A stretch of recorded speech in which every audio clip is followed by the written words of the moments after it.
This video is created strictly for educational purposes. Always follow your institutional guidelines and standard operating procedures. Injection Hypertonic Solution Preparation. First, I performed proper hand hygiene by sanitizing my hands. Next, I wore clean examination gloves to maintain aseptic technique.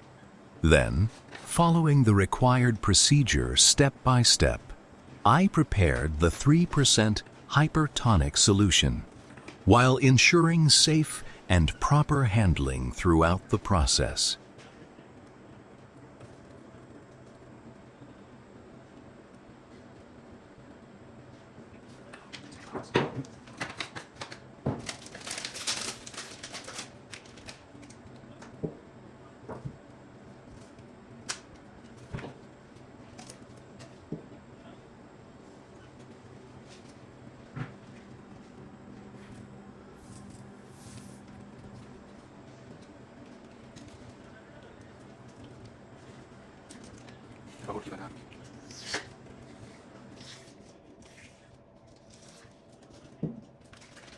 Cámara.